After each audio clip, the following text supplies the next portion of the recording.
if you're right, there's a good chance you're going to see a oversized, large Mexican at your front door. Oh Unhappy. no! Because I do not want to see T. Higgins going to the In your Buffalo Bills. division, yeah, that would be pretty terrible. That would be pretty terrible for the Dolphins. But I listen. I'm He just won't be saying. there to mow the lawn. I can tell you that. Yeah. Damn it. Oh, jeez. $20 is $20, guys. That was well done. That was well. I can't even be mad at that.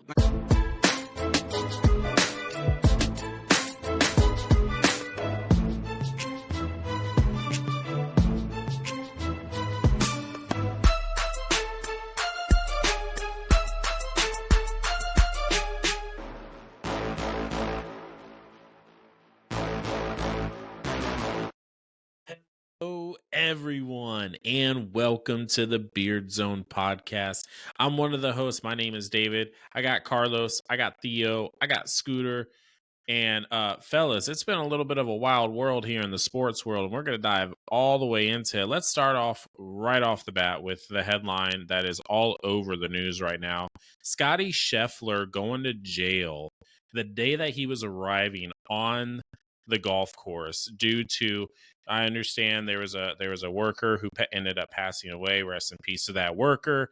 But there was definitely some miscommunication that happened as Scotty was trying to get in and just do his job. You know, the cop was trying to do his job, but Scotty was trying to do his job. So a lot of craziness that was going on with that. Yeah, he definitely on a Friday early dawn coming in, and the older gentleman was hit by a shuttle bus. So yeah, I guess Scheffler didn't see the cop as he was coming in, waving him down, and kind of took off, and that cop got him to jail. Pretty impressive, though. He still came back and shot 5 under, so I know PGA Championship, major event. That's why he's number one in the world. Yeah, the number one guy in the world goes down again to a run-in with the cops. Except this time, they weren't drunk or high. You know, Tiger. No. The most one of the things I found hilarious about this is he went to jail, around 6 a.m., 6:30.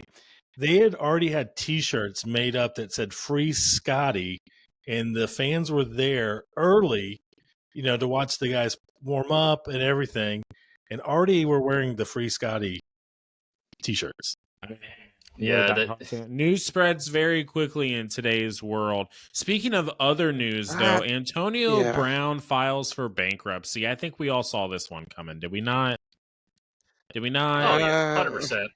100%. He never would have had to file if Tom Brady would have got his bonuses like he did Gronk. So maybe AB was right, and he said Tom didn't like him. He got Gronk his bonuses. He could use that bonus right now. At the end of that year, he was with us. Does he deserve? Well, I don't know. Hey, Antonio Brown.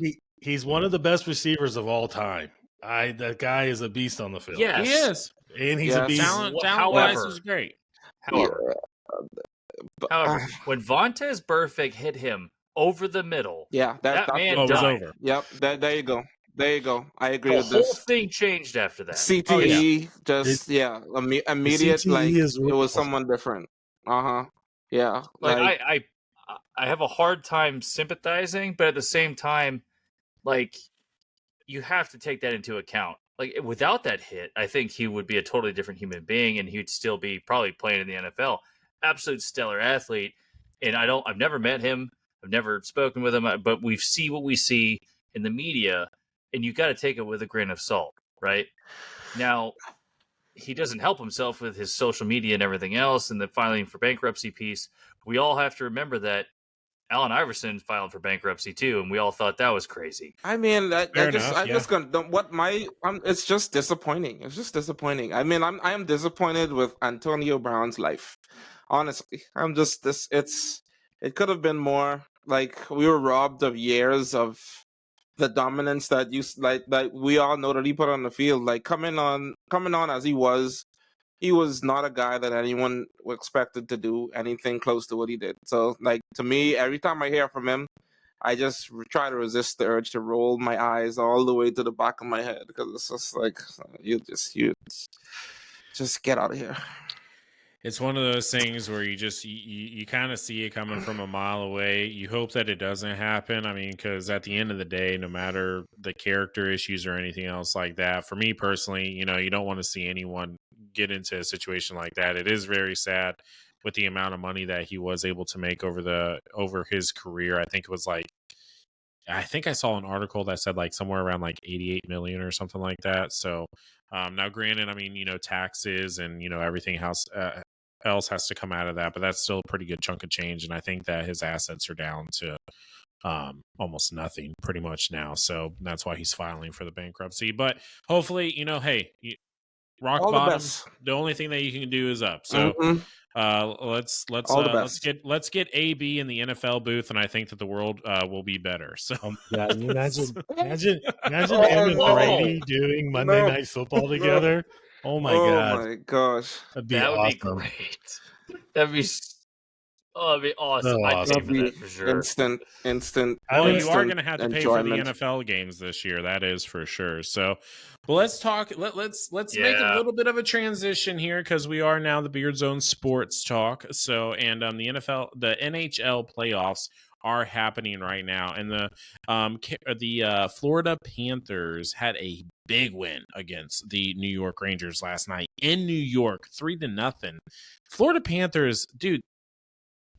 I'm going to say this. I think whoever wins out of this series between the Florida Panthers and the New York Rangers, I think they're going to be the Stanley Cup champions. No disrespect to the Dallas Stars or the Oilers, but I just think that those two teams are an absolute buzzsaw. And to see that the Florida Panthers went into New York, which is not an easy arena to go into, and to beat them 3-0, very handedly.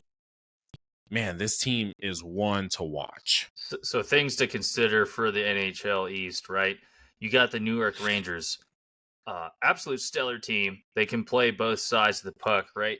However, they have this weird, nasty habit, and I'm going to steal a comment from my buddy Garrett. He's a huge Rangers fan.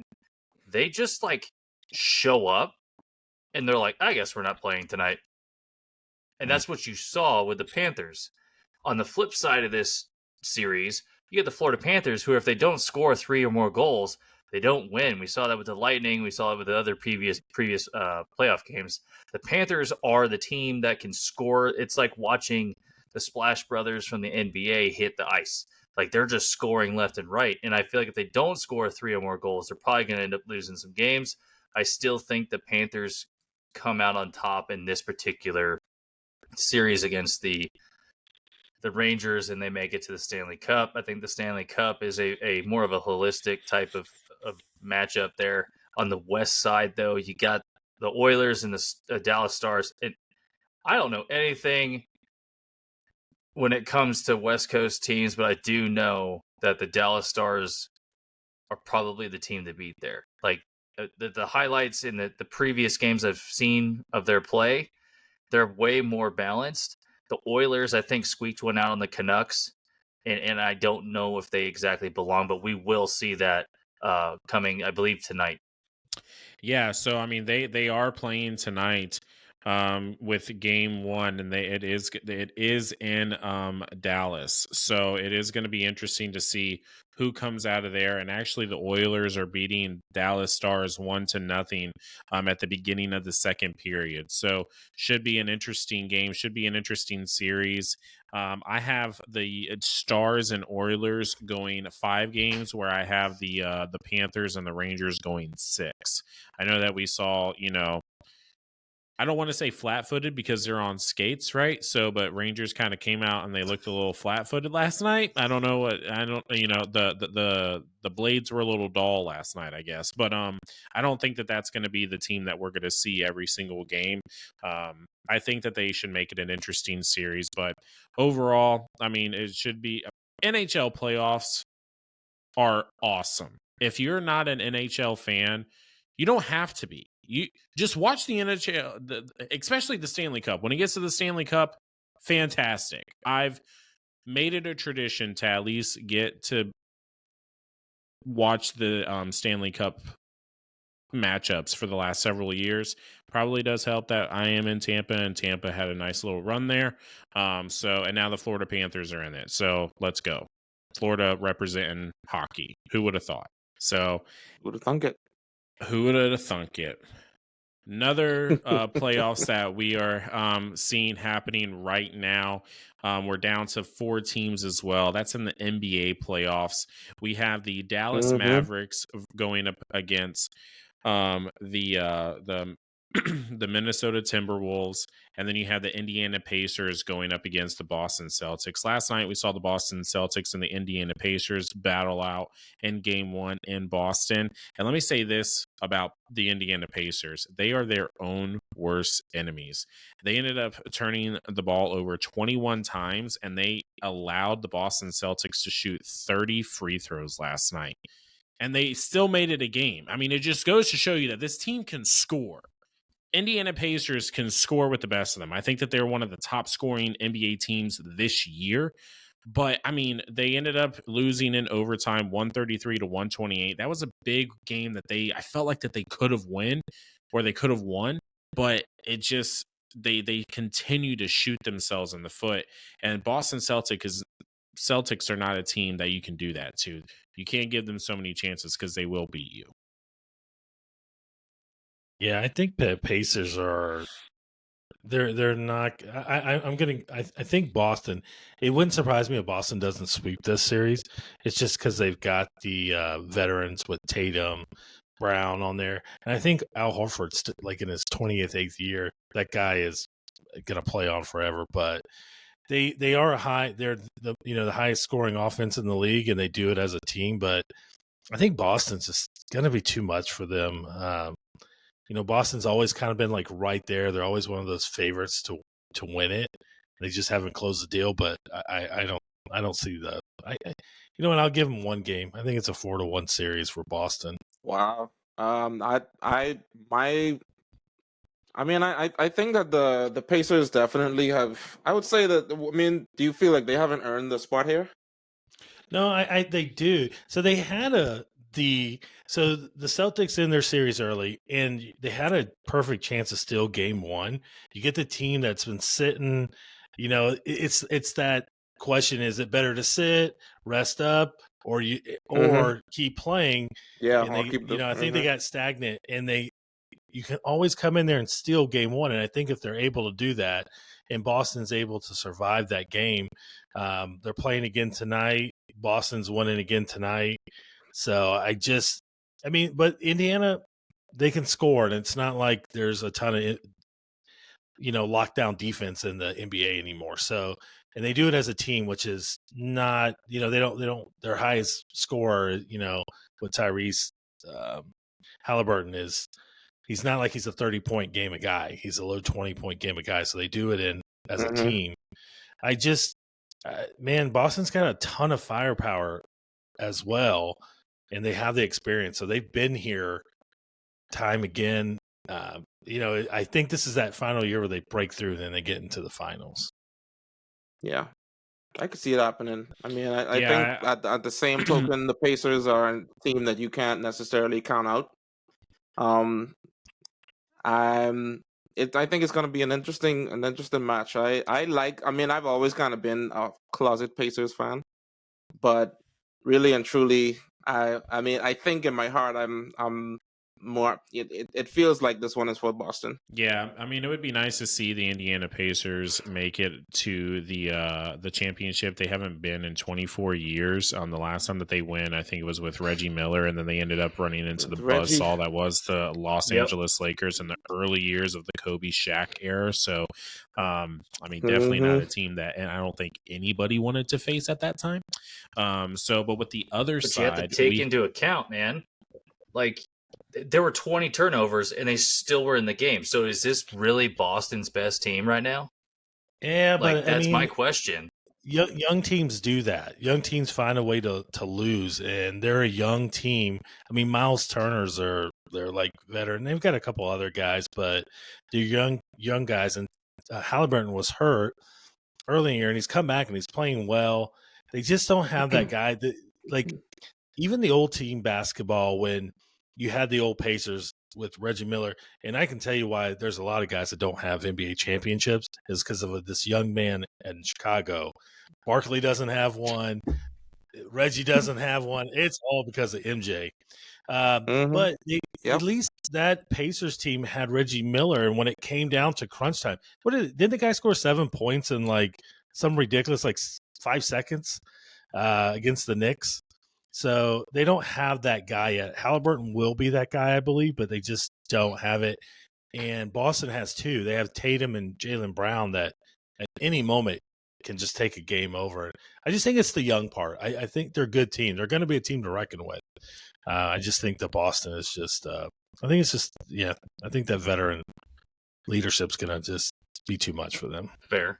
That's fair. Yeah, and I mean, to talk about taking over a game, something that we saw yesterday versus the Dallas Mavericks and the Minnesota Timberwolves, Kyrie Irving definitely set the tone in the first half of that game, but then you go and you move forward to the fourth quarter, and Luke absolutely took over.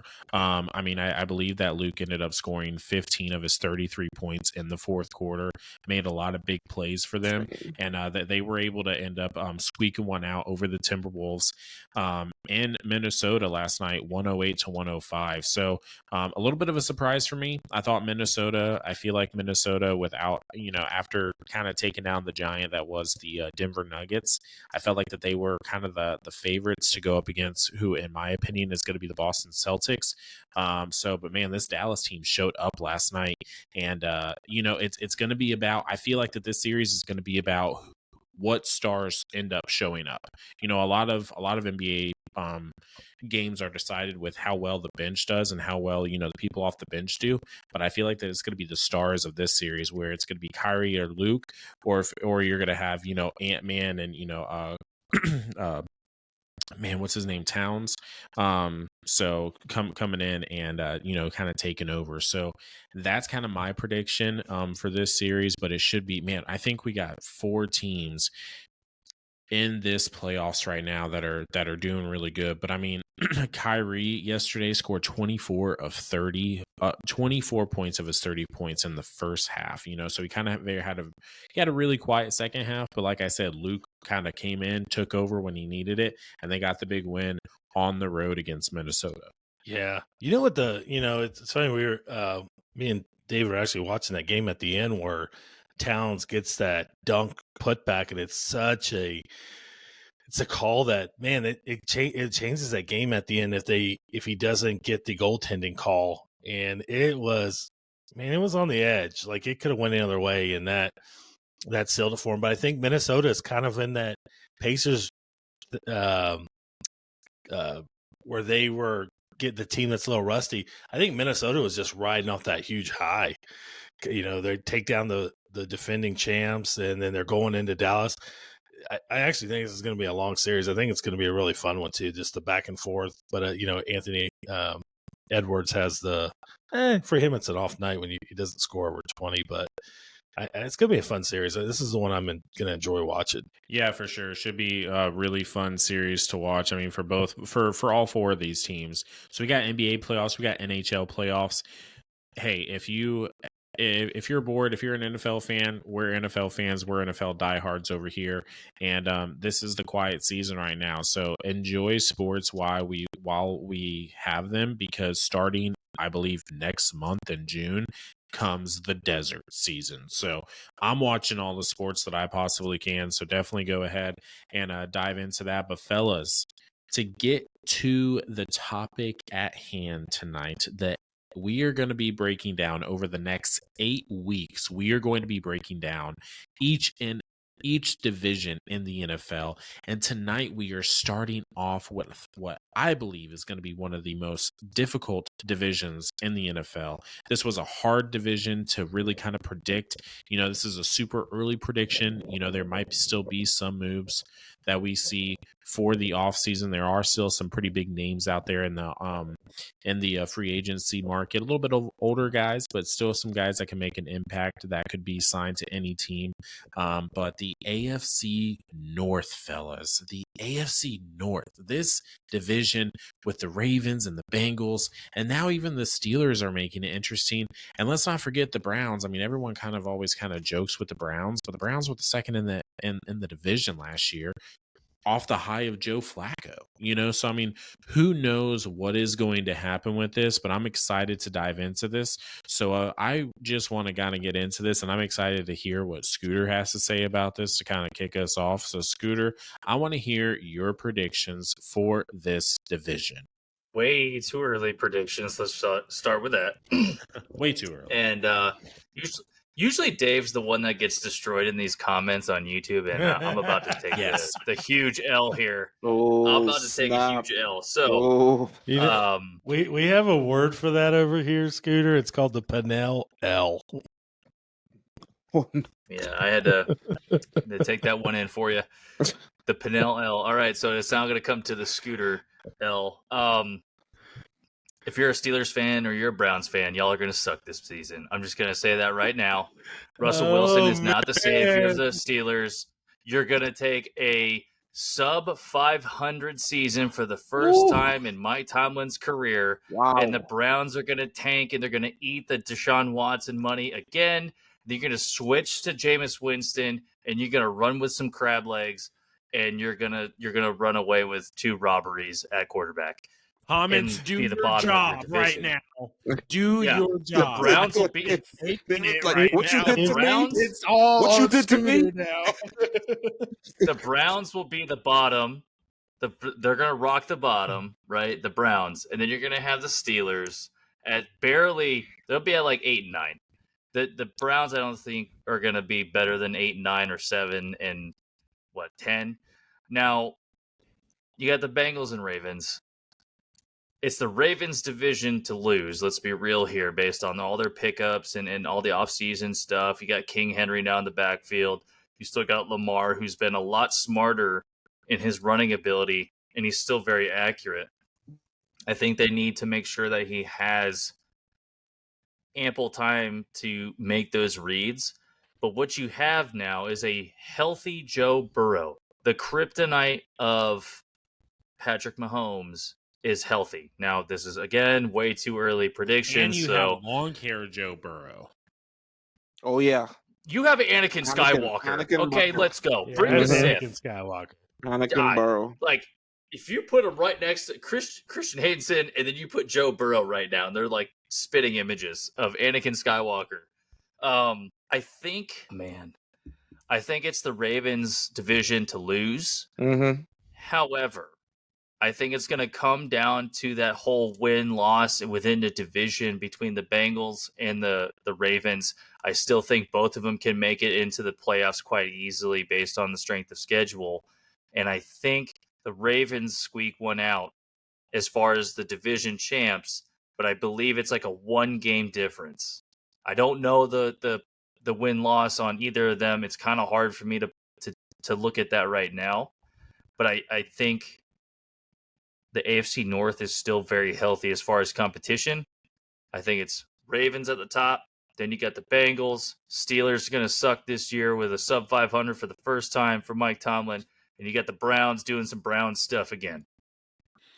Well, Scooter, I absolutely love it. So I'm kind of right there with you. So as far as like our prediction tree, one of our sound things just fell on me, so that's awesome. But so look, it's a work in progress over here. Hey, okay, come on, we working through it. We working through it. So I'm kind of right there. I'm kind of right there with you. So I have the Ravens going 13-4. I think that they're a very strong team. I think that they're going to cause a lot of defense, a lot of problems with that offense. Okay, because Lamar Jackson and Derrick Henry, I don't think that people understand the amount of headache that is going to cause for a lot of the defenses here in the NFL. Then I had the Bengals right behind them with 12-5. I do like what they did with the offensive line to kind of keep Joe Burrow upright. That's what you need, right? The key is to keep Joe Burrow healthy. Yep. Last year was a freak injury, non-contact injury. We hate to see that,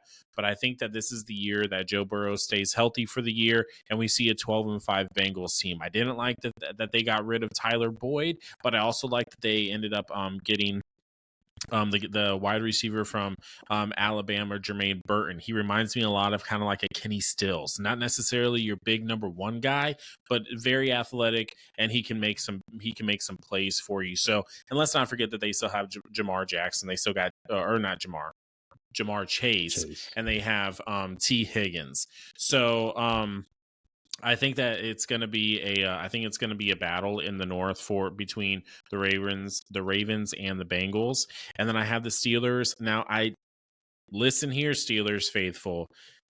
I kept Mike Tomlin's record alive. I have them at 9-8, but they got a tough schedule, especially the last 6 weeks. It's a gauntlet for sure. So if they're healthy, I think that they can still come out with a 9-8 win, but it's going to be a tough battle. I love what they did in the offseason. I love what they did in the draft. You can never count Mike Tomlin out. Mike Tomlin gets wins with, it seems, whoever, right? So, I mean, there was one year that he had 3 separate quarterbacks, and it was the whole Mason Rudolph and everything like that. So, and he ended up still getting above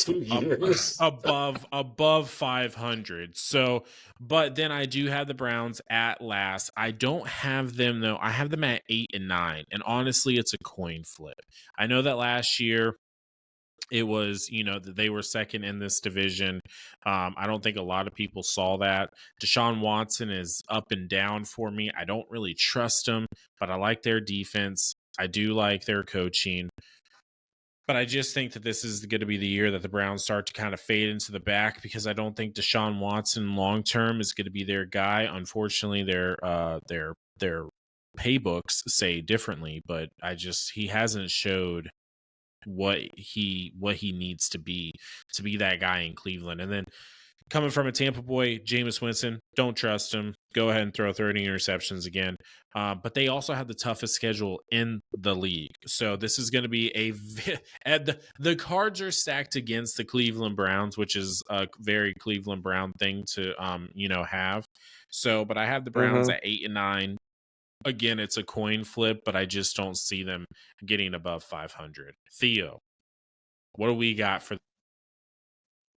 Man, that was pretty good, guys. I gotta say, y'all are really going for it. Scooter, man, that take on the Steelers is, that's rough. We just lost That's every rough, Steelers listener in the country. So I don't have a towel for them, So we might lose more because I got the Steelers at 5-12. White flag for the Steelers. 5-12. They're giving up. Oh my god. It's the dam is coming listen, down hey, in here. The water has been beaten down on that dam for years. Mike Tomlin, great coach. I don't think it's gonna take anything away, but man, I don't know how to give them. I don't know how to find wins for them with Russell Wilson and Justin Fields as the head of your team. I'm trying to scrape together these wins, man. I'm trying to find where they're gonna to kind of make this thing work. And I know the defense is still good, and I know they still have a Watt brother there, but it's rough. It's rough in these streets. It's rough in these streets for them. Rough, dude. It's rough in these streets. I don't even know how to respond to that. I don't see it. I see them taking some close. I see some close. I have them at last. Yeah, I have them at last. I'm at 12 and you're not last. I would love to know who's in your division besides Carolina. Yeah, I mean, they're definitely at last. My thought process is I think the competitiveness of that team is going to keep them in the close games, but I think they're going to lose a bunch of close games. Is what I'm thinking is going to happen because of mismanagement of the game by the quarterback, and just overtime. Listen, the defense can be as strong as you want. I have them coming out the gate with 3 wins, 3 unlikely wins, but like it just overtime it just falls apart. Anyway, moving along. You know what's funny? I got the Ravens. I have the Steelers winning the first 4 games. I do have the Steelers Okay, winning the first 4 games. Yeah. Like I think they could come out and there could be a glimmer of hope. It's just a and rough then, end, man. That schedule gets really tough. Yeah, the end is tough. I don't know where to find a win for them in the end. I don't. It's not there. I all the best. Hey, Steelers fans, please don't hate us too much. Anyway, no, do your job, Steelers fans. Do your job. We gonna move on. The Ravens. I think this is another year where they come out strong. I think it's gonna be. I'm giving them 12-5. I think another year in that system. Where they're just Lamar Jackson coming out, all the news blurbs coming out. Oh, he's sleek. He's smaller than he's been in however long. And I mean, I don't really take too much. I think that take it with a grain of salt. Like, okay, he's in great shape. He doesn't look like Patrick Mahomes with a pot belly. But at the end of the day, we gotta see the play on the field. And I do think last year there were some times where that new offense I think was a little bit shaky for him. I think they're gonna come out and really compete this year. I'm sitting. I believe the Ravens are going to the Super Bowl this year. I don't know if they're winning, but I believe they're going to make it to that Super Bowl game this year. Calling for that early. That's my way too early call out. Okay. But yeah, hold on, Theo, I just want to interrupt you really quick because go ahead. These predictions are just kind of getting a little bit wild here. So I want to bring in a little bit of wisdom. I want to bring in a little bit of an older head here because I want to see what his thoughts are. Let's hear. Carlos, I don't want to hear all 4 teams. Finish. I know. I don't want to hear all 4 teams. I'm gonna get back to Theo. Let him go. Go ahead, Carlos. But go ahead. I want to hear Carlos's prediction for the Steelers and the Steelers and the Browns. I want to hear what you have to say about the Steelers and the Browns. I am not Steeler fans. Tomlin continues his above 500. I am not on board with these 2 guys. I don't know them. And I'm just kidding. See, so I think they're a 9-8 team. They could go 8-9 because that schedule is tough. I mean, between them, the Browns and the Ravens, I think it's the 3 hardest schedules out there.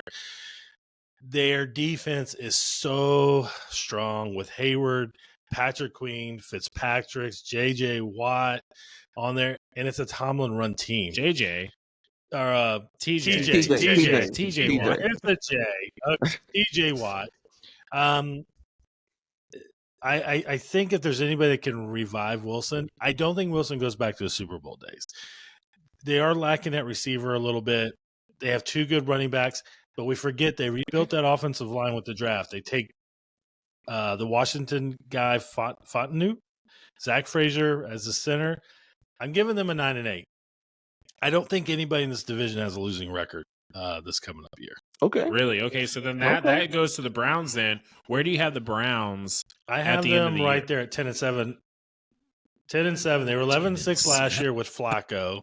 At some point, Deshaun Watson has to come back. Like, he has to come back to relevancy at some point. But he hasn't. They got Jerry Jeudy.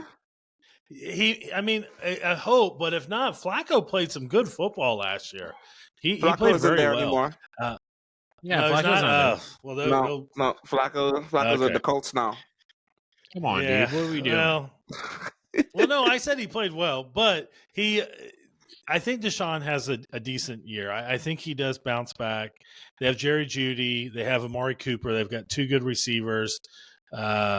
It's Cleveland, and they got a good defense still. I think that's still a good football team. But, going back earlier where you guys were saying this division is going to beat up on itself. They got to play each other twice a year, and you've got 4 really good teams. on there, but I think you have the Browns and the Steelers. I guess we could throw the Ravens in there too. Those the Steelers with the best defense. The Browns and Ravens are right there with their defense. It's going to be. I'd hate to be in that division because if you have to play those teams like back to back to back, that's three. That's some defenses I don't want to have to like that. That's going to wear you down. But I don't foresee a losing season from anybody in this division. Time will That's tell. definitely interesting. Time will tell. And time will definitely tell. So, Theo, what about the Bengals? How do you feel about the Bengals this year coming up? The Bengals, I see this as a kind of a comeback ish type of a year. I got them at 10-7. I do feel like Burrow coming off of another injury year. I think we're gonna get a full year of Burrow finally. For the first time in a couple of years. But we got to remember that they did lose. I think their offensive coordinator. So new offensive scheme, being built into that team right now, and there's a little bit of. I think this team is gonna switch a little bit before the season even starts. Another bold take I have is that I'm not sure T. Higgins makes it with them into the season. We always see one or two of these moves happen like closer as we get closer to the season, and like T. Higgins hasn't showed up to OTAs. T. Higgins has already requested a trade. He wants to be paid. And all of a sudden, I keep hearing about their rookie wide receiver, Jermaine Burton, all the time.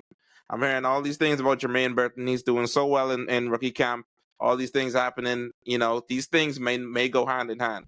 My thought is, with that happening, I think this team is gonna kind of take a little bit of a rework. I still have them going positive, and I still have them being the second best team in this division. So, if T. Higgins goes, where does he go to? Does he go to the rival with the Ravens? Because the Ravens could use Ravens have a policy of not. They have a no good wide receiver policy. It's in their mission statement. We shall never have a Pro Bowl receiver on our team. I think there's a couple. There's a couple landing spots that T. Higgins could take. I think he wants to be a one. He wants to go a place where he could be a one. Stranger things has happened. That there's the Chargers are kind of still wide open for that position. With the failure of Quentin Johnson last year, their first round draft pick, that there's position opening there. And then I think my wildest kind of dream is and Scooter's gonna love this because I think it's possible that the Bills finally make a good move and try. I don't know. Mind you. I don't think put that out there, Theo. I don't think they can pay him. Though. So that's their cap is too tight. Yeah, that's the problem. That's the problem there. Can we just go back? The last time that Theo made a prediction on a wide receiver getting traded, it ended up being Hollywood Browns to the Chiefs, and then that came to reality like 4 weeks ago. Don't put that out there in the world. All I'm saying. Not do so that. if he's right again, he is now the Oracle. He's the Oracle. If you see a large, if you're right, and if you're that was a good one. If you're right, there's a good chance you're going to see an oversized, large Mexican at your front door. Oh no. Because I do not want to see T. Higgins going to the Buffalo division. Bills. Yeah, that'd be pretty terrible. That would be pretty terrible for the Dolphins. But I listen. I'm just saying. I can tell you that. Yeah, man. Oh, jeez. $20 is $20, guys. that was well done. That was well. I can't even be mad at that. Hey, we didn't even rehearse that. I agree that this division is going to be super interesting, though. I think there's a lot. There's kind of a lot of ebb and flow right now with what could be happening. I don't think anything is set in stone with any of these teams. I stand by my Steelers. I stand by it. But I'm not saying that it has to happen. We all know who Mike Tomlin is. We know what that defense is, so it's possible. And then how do you feel about the Browns? So I mean, dude, you're 5-12 for this. I can't get over that, but I'm gonna have to. So the Hey, Browns. So it, obviously you have the Browns at the number 3 spot. Do you see them going above 500 this year? I see them dead. Like just I see them. I kind of my rankings ended up being pretty close to yours. I got them at 8 and 9. I got Okay, them that's at what I eight have and them at. 9. Yeah. And the way I broke down the wins and losses was pretty similar. It's the Browns are a team that just can't seem to get out of their own way sometimes. And I'm just in agreement that I cannot have faith in Deshaun Watson. Like he just has not, since he's been back in the league, he has not been what he was for the Texans. And I don't know I don't know where it was. I know he got injured last season, but even the circumstances of that injury, the way it happened, it all seemed pretty like convenient because he already wasn't playing well, and then all of a sudden, like he has this injury, and then he has another one, and then he has another. Like it just broke down really quickly, suspiciously quickly, and I don't And really then Joe trust anything Flacco with was Deshaun doing so Watson these well days. as well. And So right. Right, exactly. So with the Browns, I don't believe in Deshaun Watson. So that's right. That's why I can't really go higher than that. I don't really think he is who he was. Um, but I mean that defense though, that defense is certainly one of the last year it was the iron wall. You know, if they come back with that same kind of strength, anything is possible.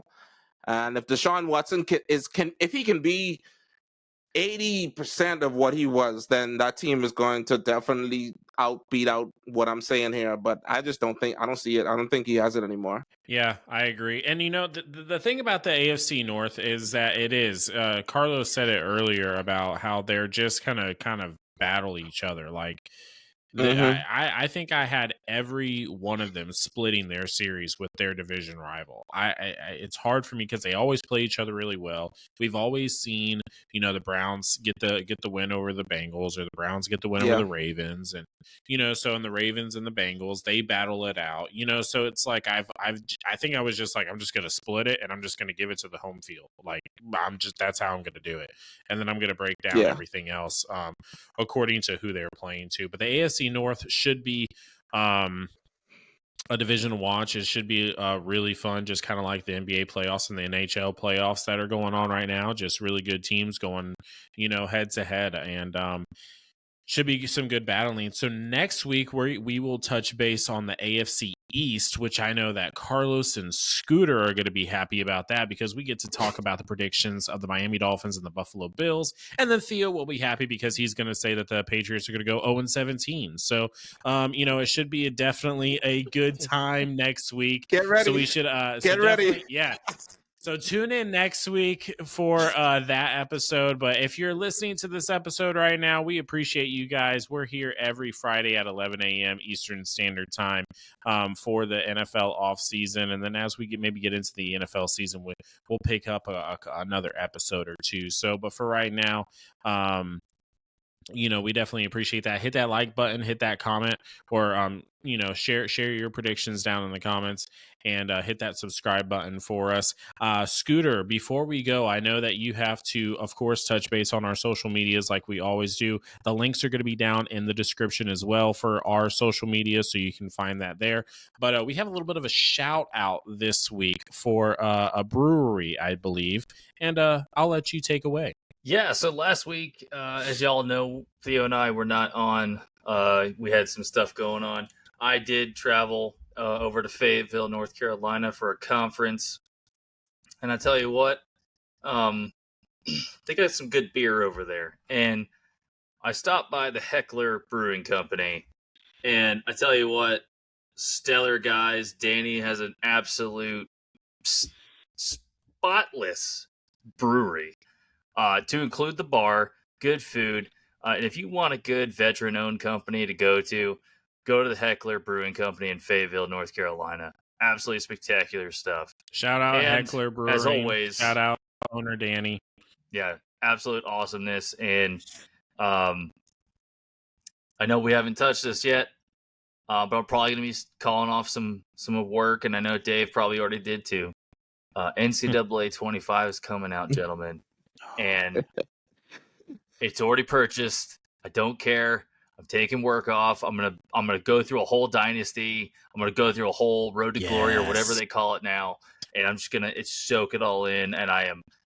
My wife's like, yeah, I know I'm not gonna reach you, so you're gonna go down to your man cave. I sent it into the group chat. I sent my calendar invite to my wife to schedule out at least 12 hours of good play time for NCAA. So I will be taking that off as well. If you are any one of my supervisors and you're watching this, shout out to you first of all. But just know that on July 19th, I will be unavailable for any type of work. So it's a good time to be alive, fellas. It is a good time to be alive. We have the NBA playoffs, we have the NFL, we have the NHL playoffs, and next week we are going to be doing the AFC North. Carlos, what's up, buddy? We forgot to give a congratulations to Tyreek Hill, baby number 11. Congrats to Tyreek. A special moment for him. Baby number 11. Congrats, Tyreek. Congrats, Hopefully his Tyreek. child support Congrats. doesn't do what it did to AB and bankrupt him. So, but until next Friday, 11 a.m., we will see you guys later. Scooter? On that Here. note, y'all hit us up on Twitter at the Beard Zone Podcast. Or Beard Zone Pod, sorry, for Twitter or X. On the Facebook, it's the Beard Zone Sports Talk as we switched our name. And same thing on Instagram, it's the Beard Zone Football Podcast. And you know what? We're trying to bring great content. Y'all leave us a comment, hit the like, hit the share, subscribe. And on that note, y'all, Beard Zone out.